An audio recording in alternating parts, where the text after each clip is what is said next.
İnşallah gibi bir şey. Bugün 26 tane arkalı oldu, 26 tane. 20 milyona yapar çıkar. Bir kamya.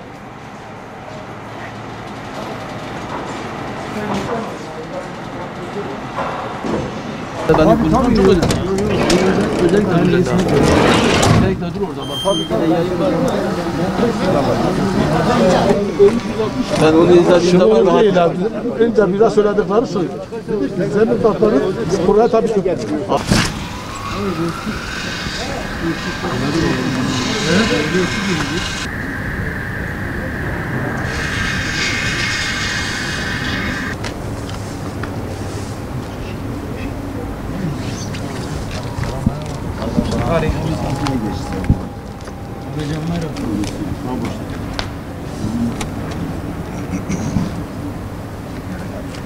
Bugün mahalle sakinlerimizle bir araya geldik.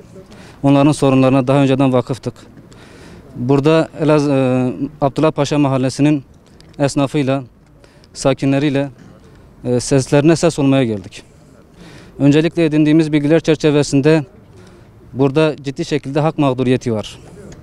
Bakanlarımızın vermiş olduğu sözler ne yazık ki yerine getirilmiyor. Bakanlarımızın sözleri Elazığ'da bir geçerliliği yok. Biz Hüdapar Elazığ İl Başkanlığı olarak daha önce 24 Ocak depreminden sonra Elazığ'da tamamıyla halkımızın yaşamış olduğu sorunları ve sıkıntıları basınımızla paylaşmaya gayret gösterdik. Çözüm odaklı ziyaretlerimizi yapıp önerilerimizi sunduk. Elazığ'da depremden sonra yapılan güzel çalışmalar vardır. Biz onları da takdir ediyoruz. Yalnız tek bir ferdimizin dahi hakkının alınmaması konusunda çaba ve gayret sarf ediyoruz. Abdullah Paşa Mahallesi'nde esnaflarımız 6 ve 7 nolu çarşıda çok ciddi mağduriyetler vardır. Bunların içerisinde özellikle kendilerine has olan tek katlı çarşıları maalesef bugün dairelerin altına yapılan dükkanlarla sonuçlandı. 26 tane bağımsız bölüm yapıldı. Daha öncesinde bu çarşıda her türlü ticari işletmeye sahip iken şu anda kısıtlı bir şekilde ticaret yapmak zorunda kalacaklar. Bu mağduriyetin giderilmesi gerekiyor. Esnafımız, halkımız, burada bina sakinleri dinlenilmesi gerekiyordu. Bakanlarımızın vermiş olduğu sözler, vaatler yerine getirilmesi gerekiyordu. Şu an burada çıkan sonuç şudur. Bakanlarımızın sözü Elazığ'da geçerli değil. Bu kabul edilir bir durum değildir. Bundan dolayı bu mahalleye, buradaki esnafımıza, buradaki halkımıza yeni bir teklifle gelmek zorundalar. Buradaki mağduriyeti gidermek adına, buradaki esnafımızın ihtiyaçlarını karşılama adına yeni tekliflerle gelmek zorundalar. Bu teklifler ise yine masa başında değil, buradaki vatandaşı dinlemek zorundalar. Buradaki vatandaşımızın isteklerini, taleplerini dinlemek zorundalar. Bu talepler çerçevesinde çoğunluğun memnun olabileceği yeni bir teklifle bu mahalleye gelmek, bu esnafa gelmek zorundalar. Biz bakanlarımıza, Elazığ yetkililerine sesleniyoruz.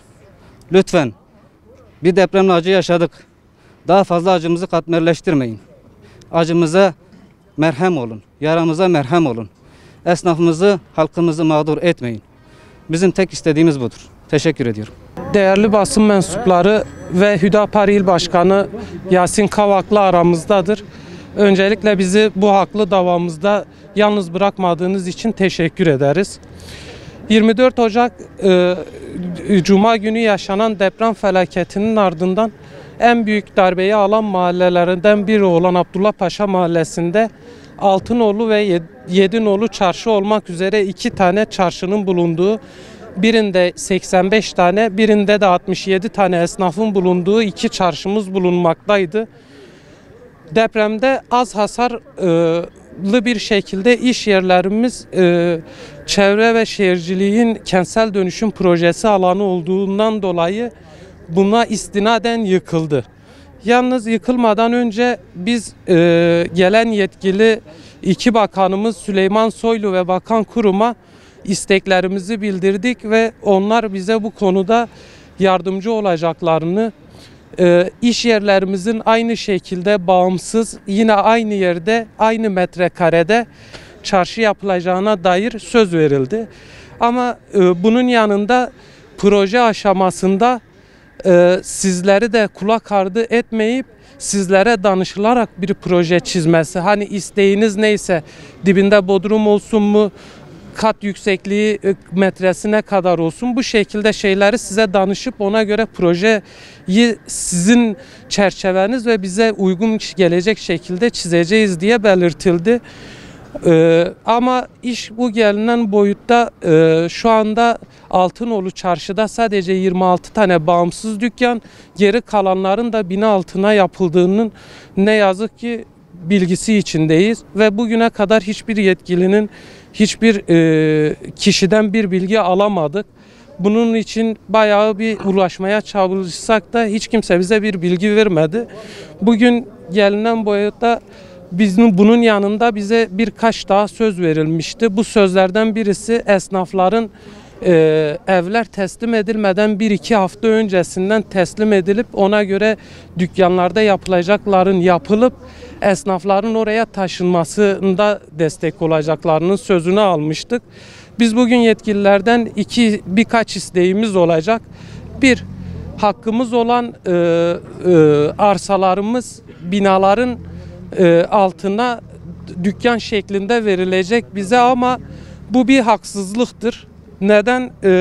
Bugün hesaplaması çok basittir. Bizim dükkan metrekarelerimiz ne kadardı? Kaç metrekareden ne kadar daire çıktı? Bu dairede bizim hakkımız olacak mı? Olmayacağı gibi şu anda da büyük bir söylentide bizden ücret isteyeceklerine dair bir bilgi var. Biz bu haksızlığa karşı bugün burada toplanmış bulunmaktayız. Bunun hesaplanması çok basittir. Yerel müteahhitler yüzde kaçla yapılıyor? Bunun bir hesaplaması yapılır ve daha doğrusu bize en kısa sürede bilgi verilip esnafların durumunun ne olacağı, dükkanlarımızı nerede, ne şekilde yapacağımıza dair bir bilgi almak istiyoruz. İkinci isteğimiz bağımsız dükkanlar kimlere nasıl verilecek, ne şekilde verilecek bunların bilgisi. Üçüncü bir isteğimiz de dediğim gibi esnafların mümkünse evler teslim edilmeden 1-2 hafta öncesinden teslim edilip iş yeri sahiplerine teslim edilmesidir. Hiçbir yetkiliyle hiçbirisi bize görüşmedi. Çevre Şehircilik Müdürlüğü'ne gittik. Bu konu hakkında hiçbir bilgimiz yok deniliyor. TOKİ'ye gidiyoruz, hiçbir bilgimiz yok deniliyor. Hiç kimse bize bu konu hakkında bir görüş ve öneri sunmadı. Ben gene Abdullahpaşa sakinlerinden, aynı zamanda esnaflarından biriyim. Sayın Bakanımızın depremin 8. gününde gene Abdullahpaşa'da eczanenin önünde bizzat ben birebir kendisiyle görüştüm. Vatandaşımızı mağdur etmeyeceğiz. Herkesin evini ve iş yerlerini yerinde vereceğiz diye bana taahhüdü vardı, sözü vardı. İsmim Sıddık Koçoğlu.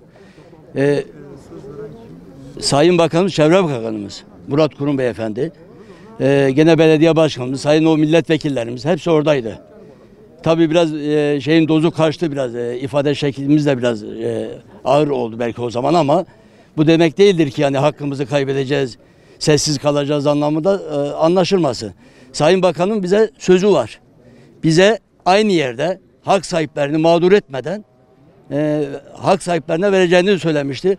Ama bakıyoruz ki şu an dükkanlarımız yerinde.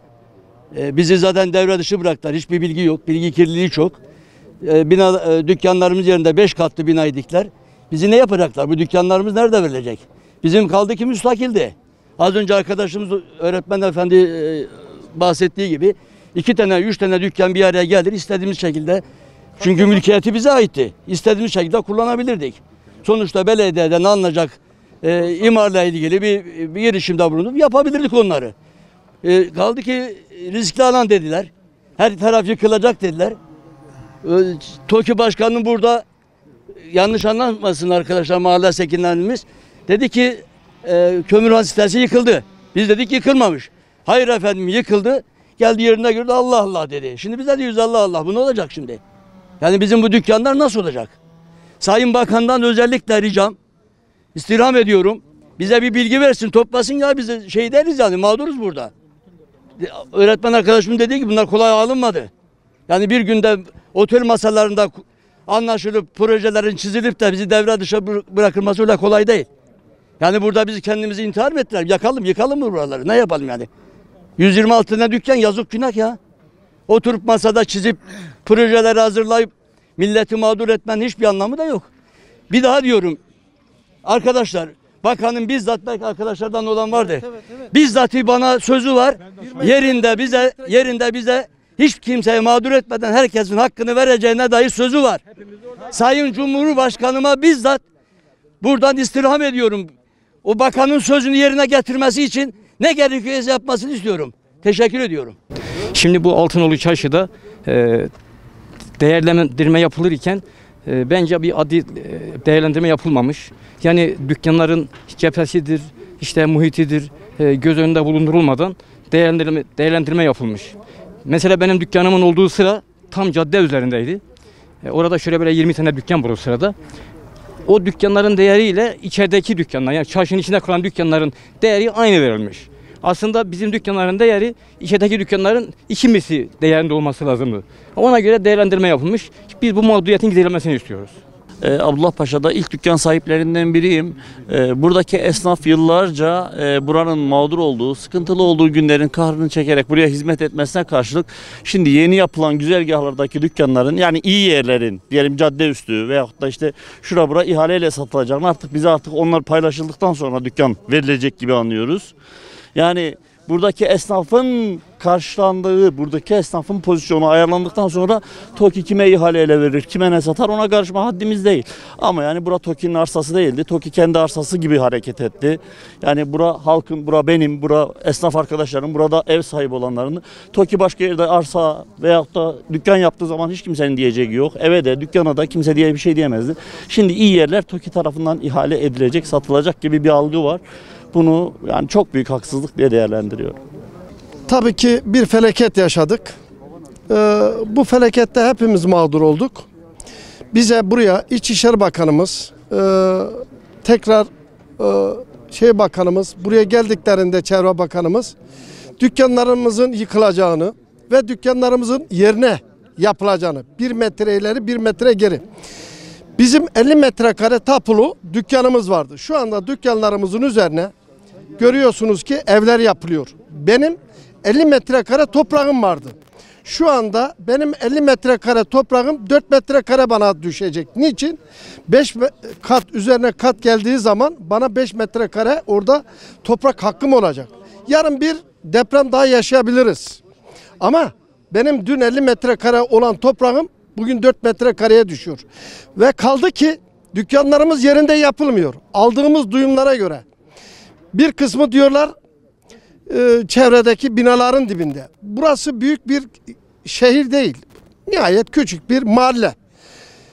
Buradaki dükkanla o mahalledeki dükkanın fiyatı eşdeğer olmayacak. Biz o dükkanları kolay almadık. Biz dükkanlarımızı yerinde istiyoruz ve biz iki komşu bir araya gelir, 50 metrekare onun, 50 metrekare benim, 100 metrekare.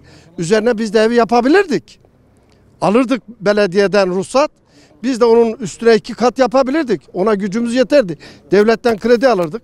Devletimiz eğer bize vermek istemiyorsa boynumuz kıldan ince. Ama bu demek değildir ki devlet vatandaşını mağdur etsin. Biz her zaman için devletimizin yanındayız. Devletimiz de bizi mağdur etmesin. Teşekkür ederim.